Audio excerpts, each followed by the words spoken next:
मैं सड़क पर जूते पॉलिश करता था। एक दिन एक अमीर औरत आई और कहने लगी कि मेरे पास नौकरी करोगे तो 50,000 महीने का दूंगी। मैं तुरंत मान गया और मालकिन के घर चला गया था। घर इतना बड़ा था कि मैं देखकर हैरान रह गया, लेकिन हैरत इस बात की थी कि मालकिन अकेली रहती थी। लेकिन मालकिन ने मुझे घटिया काम करने को कहा। मैंने मना कर दिया और वापस जाने लगा तो मालकिन कहने लगी, इस कमरे में तुम्हारे लिए एक गिफ्ट है, वह लेकर जाओ। मैं कमरे में गया तो मेरा होश उड़ गया। वहाँ तो मेरी सगी। मेरा नाम मोहित है। मैं बहुत ही ज़्यादा गरीब इंसान था। मेरे हाथ में ना कोई गुण था और ना ही मुझे पढ़ाया लिखाया गया था। मेरी एक बहन थी जिसका नाम पल्लवी था। वह बहुत ज़्यादा खूबसूरत थी। इस दुनिया में हम भाई बहन के अलावा हमारा कोई नहीं था। मम्मी पापा थे, लेकिन उनकी किस्मत ख़राब थी क्योंकि मेरी मम्मी पापा ने एक दूसरे के साथ बेवफाई की थी। पहले मेरे पापा ने बेवफाई की, फिर मम्मी ने उनसे बदला लेने के लिए बेवफाई कर डाली। तो एक दिन पापा उनकी जान ले ली और खुद को भी मार डाला। खुद तो वह दोनों मर गए और हमें दुनिया में जलील होने के लिए छोड़ दिए।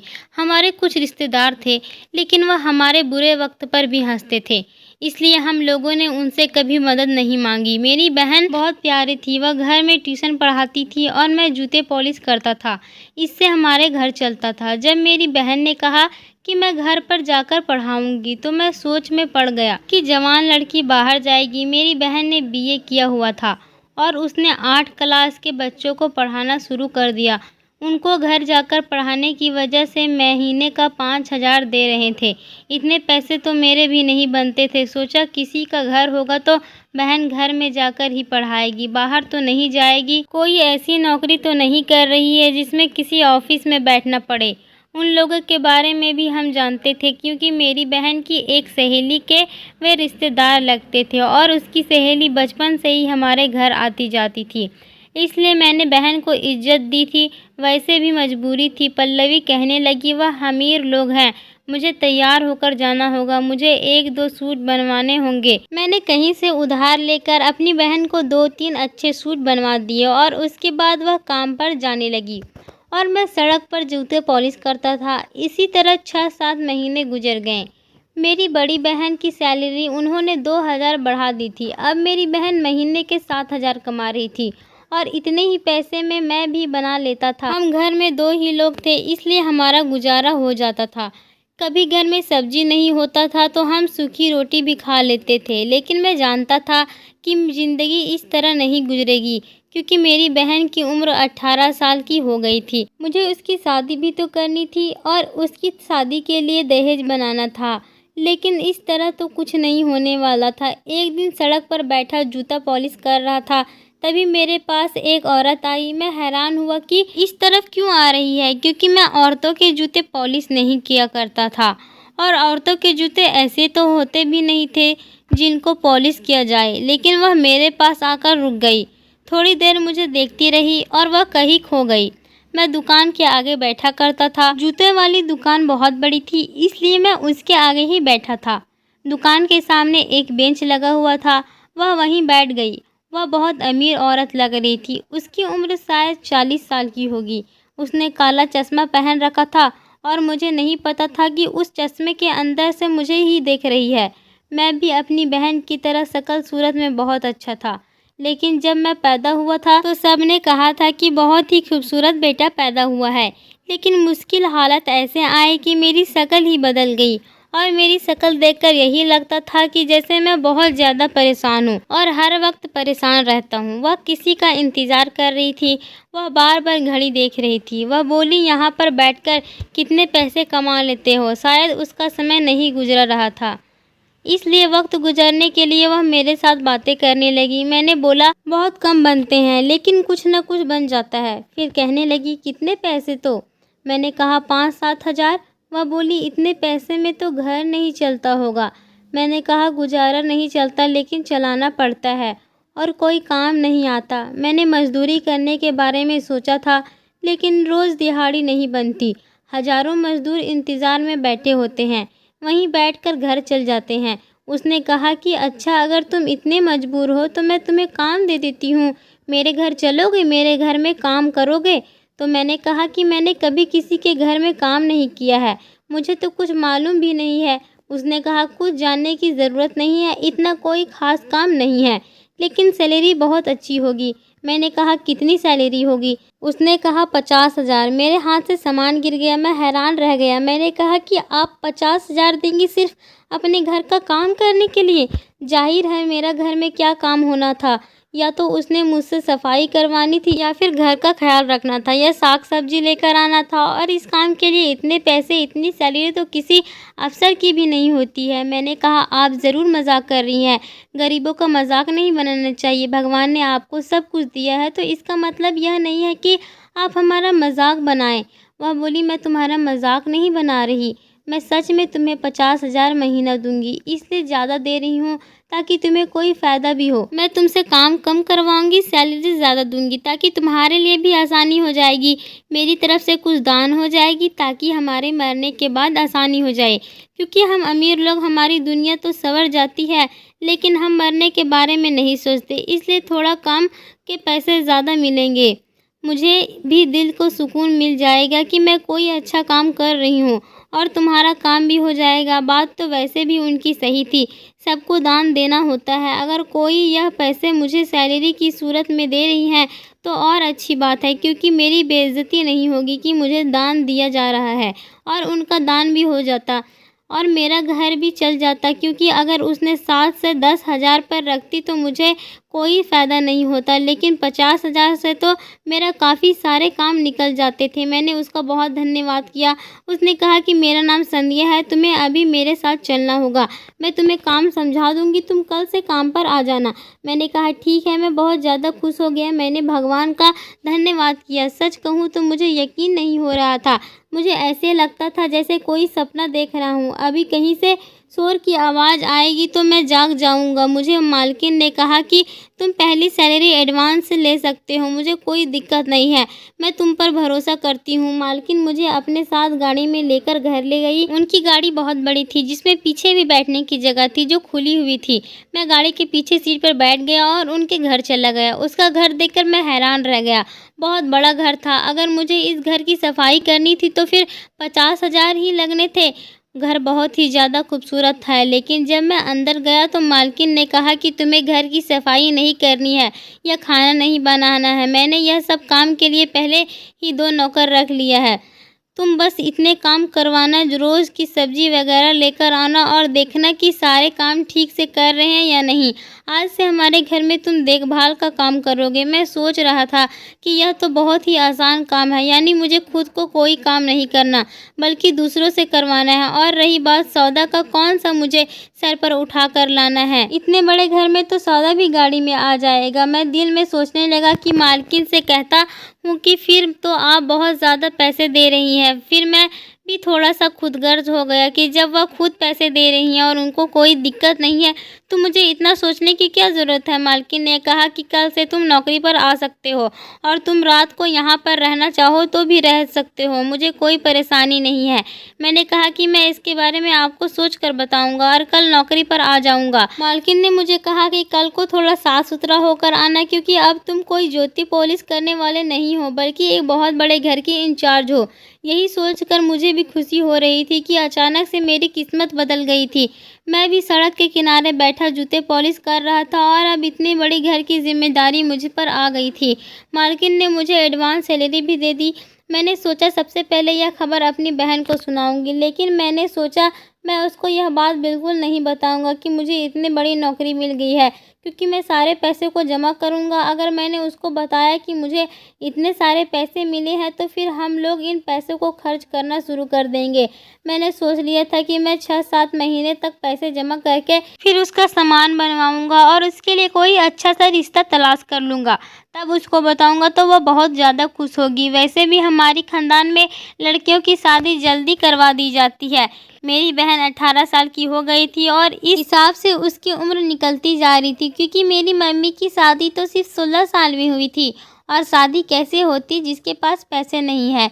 हमारे खानदान में लोग तो किसी काम के नहीं थे, लेकिन बातें करने में सबसे आगे थे। वह कहते हैं यह अपनी बहन को बूढ़ा करके छोड़ेगा, बेचारा शादी कैसे करेगा अब। मैं सबका मुंह बंद करवाना चाहता था और सबको अचानक ही यह बात पता लगनी चाहिए थी कि मैंने अपने बहन के लिए बड़ा ही शानदार सामान बनाया है। इसलिए मैंने अपनी बहन को यह बात नहीं बताई। पर शाम को मेरी बहन ने कहा कि आज बड़े खुश लग रहे हैं। मैंने कहा हाँ, आज मेरे पास बहुत ज़्यादा काम आया था, भीड़ ज़्यादा था, दिवाली करीब है ना, इसलिए उसने कोई बात नहीं की। वह भी बहुत खुश थी। मैंने कहा तुम इतनी खुश क्यों हो? तो कहने लगी जहाँ पर मैं काम करती हूँ उन्होंने कहा है कि अगले महीने तुम्हारी सैलरी 2000 और बढ़ा देंगे, यानी मेरी सैलरी 9000 हो जाएगी। बच्चे की क्लास भी बढ़ जाएगी, थोड़ी ज़्यादा मेहनत करनी पड़ेगी। मैंने कहा कि मेहनत तो करनी पड़ती है, तभी जाकर कुछ मिलता है। मेरी बहन ने खाना बनाया, हम लोग खाना वगैरह खाकर सो गए। मैंने उसे कहा मैं आज से ज़्यादा काम करूँगा क्योंकि मुझे बहुत सारे पैसे जमा करने हैं। मैं सुबह सुबह पहले नहीं उठता था, लेकिन अब उठना था। मुझे हैरानी इस बात पर था कि इतने बड़े घर में मालकिन बिल्कुल ही अकेली रहती थी। मुझे तो लगता था कि इस घर में और भी लोग होंगे, पर यहाँ नौकर ज़्यादा थे और रहने वाले कोई भी नहीं था। मालकिन रात भर जागती थी और दिन 12 बजे तक सोती रहती थी। खाना भी नहीं खाती थी और उठने के बाद चाय पी लेती। जब शाम होती तो सिर्फ एक टाइम का खाना खा लेती थी। वहाँ बहुत ज़्यादा खाना होता था जिसमें हर तरह चीज़ होती थी, साग सब्जी गोश्त वगैरह सब कुछ रहता था। वह खाना खाकर सो जाती थी, सारी रात जागती रहती थी और सारा दिन सोती रहती थी। शायद अमीर लोगों की ज़िंदगी ऐसी होती है। इधर भी ज़्यादा काम नहीं थे, फिर भी सबकी जिम्मेदारी था और मुझे बड़ा ही अच्छा लग रहा था। एक दिन मैं सब्जी लेने गया तो मुझे जो खर्चा दिया गया था उसमें से 2000 बचे थे। मैंने मालकिन को वापस करना चाहा तो उन्होंने कहा कि रख लो, तुमने कमाए हैं, क्योंकि इससे पहले जो नौकर सौदा खरीदने जाता था वह तो इतने पैसे में बहुत कम सामान ले आता था। तुमने तो बड़ी अक्लमंदी से खरीदारी की है और इतने सारी चीज़ें भी ले आए हो और पैसे भी बचाए हो, तो यह पैसे तुम्हारे ही इनाम है। मैंने मालकिन के पास 1 हफ्ते काम किया। वह मेरा बहुत ज़्यादा ख्याल रखती थी, जैसे मुझे ही हर वक्त देखा करती हो कि मैं ठीक से काम कर रहा हूँ या नहीं। मैंने भी कोई गलती नहीं की थी, क्योंकि बड़े लोगों को नौकर को चेक करने की भी आदत होती थी। ऐसे ही कोई थोड़ी किसी पर भरोसा करता है। लेकिन कुछ ऐसा हुआ कि मैं हैरान रह गया। एक दिन मालकिन ने मुझसे कहा कि आज रात तुम घर नहीं जाना। मैंने कहा नहीं, मुझे मेरे घर जाना है, बहुत ज़रूरी काम है। उन्होंने कहा अच्छा, देर से चले जाना। मालकिन ने मुझे कमरे में बैठा दिया और कहा कि मुझे तुमसे कोई काम है, मैं तुम्हें बताती हूँ। मैं उस कमरे में 2 घंटे तक उनका इंतज़ार करता रहा, लेकिन वह आ ही नहीं रही थी। मैं भी सोचने लगा कि कौन सा काम हो सकता है, घर के सारे काम तो हो गए होंगे। 2 घंटे बाद मालकिन आई तो वह बहुत ही ज़्यादा तैयार होकर आई थी, काफ़ी खूबसूरत लग रही थी, अपनी उम्र से बहुत पीछे लग रही थी। मैंने कहा कि आपको कहीं जाना है? नौकर छुट्टी पर गया था, मुझे लगा इसीलिए तैयार हुई है। उनको कहीं जाना है और नौकर छुट्टी पर गया था तो मैं उनको छोड़ देता। मुझे गाड़ी चलानी आती थी, लेकिन वह मेरे पास आकर बैठ गई। अचानक से मालकिन मेरा हाथ पकड़ लिया। मैंने कहा कि आप क्या कर रही हैं? वो कहने लगी कि बस करो, आजकल कोई भी इतना मासूम नहीं होता है। मैंने तुम्हें नौकरी पर किस लिए रखा था? तुम इतने भी मासूम नहीं हो। मैंने तुम्हें यहाँ पर रुकने को कहा है, सारे नौकरों को छुट्टी दे दी है। मैं तैयार होकर आई हूँ तो किस लिए आई हूँ? तुम्हें इतनी सी बात समझ नहीं आ रही है? तुम कोई छोटे बच्चे तो नहीं हो? 20 साल तो तुम्हारी उम्र होगी ना। मैं हैरान परेशान रह गया। मुझसे मालकिन ने कहा कि तुम्हारा क्या जाएगा, अभी मैं मिल रही हूँ, क्या तुम्हें इस बात की खुशी नहीं है? मैंने कहा नहीं मालकिन नहीं, मैं ऐसा काम नहीं करता।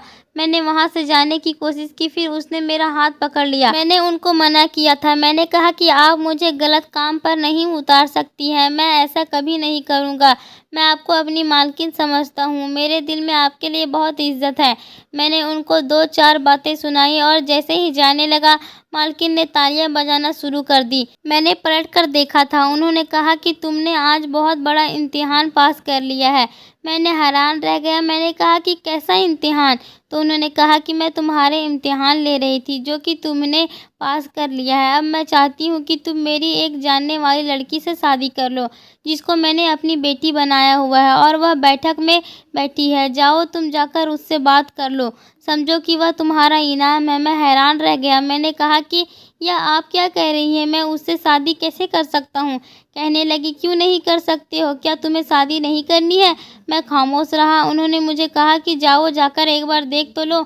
वह बहुत ही खूबसूरत लड़की है और तुम बहुत अच्छे इंसान हो। तुमसे मिलकर बहुत खुशी हुई है। मुझे थोड़ा वक्त लगा खुद को संभालने में, फिर मैं वहाँ से चला गया। फिर मुझे खुद को संभालना पड़ा क्योंकि सामने जो लड़की बैठी थी उसका मुंह दूसरी तरफ था। वह बहुत खूबसूरत लग रही थी, लंबे लंबे बाल भी थी और बहुत ही प्यारी थी। वह मेरे तरफ घूमी तो मेरे आंखें फटी की फटी रह गई क्योंकि वहाँ पर तो मेरी बहन थी। वह भी घबरा गई कि आप यहाँ पर क्या कर रहे हैं। हम सब हैरान रह गए।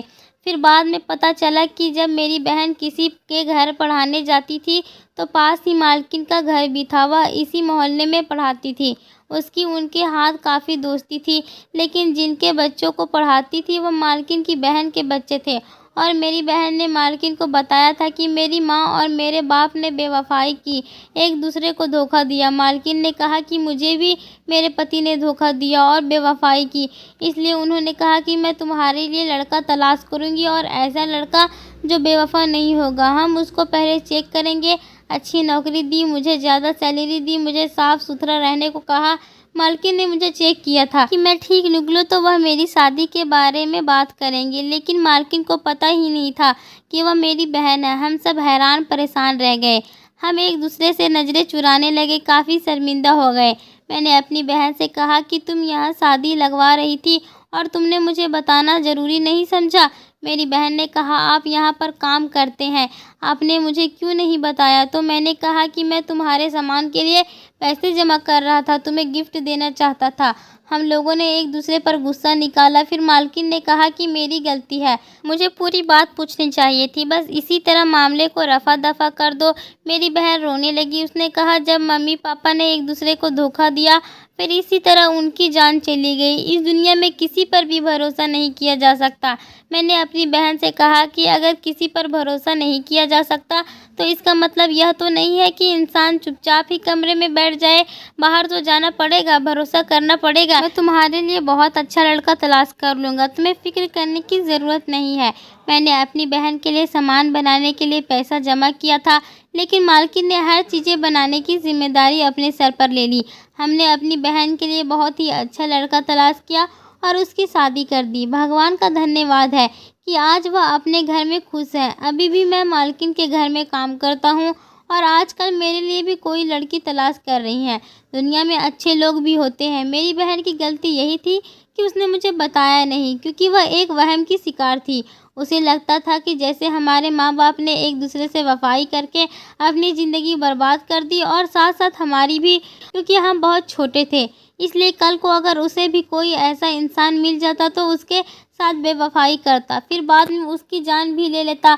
उसको इसी बात का डर था, इसकी वजह से उसने इस तरह की हरकत की और मालकिन के साथ उसकी बहुत बनती थी, जिन्होंने उसकी मदद की। अब हम लोग इस बारे में बात नहीं करते हैं, इस मामले को भूल गए हैं।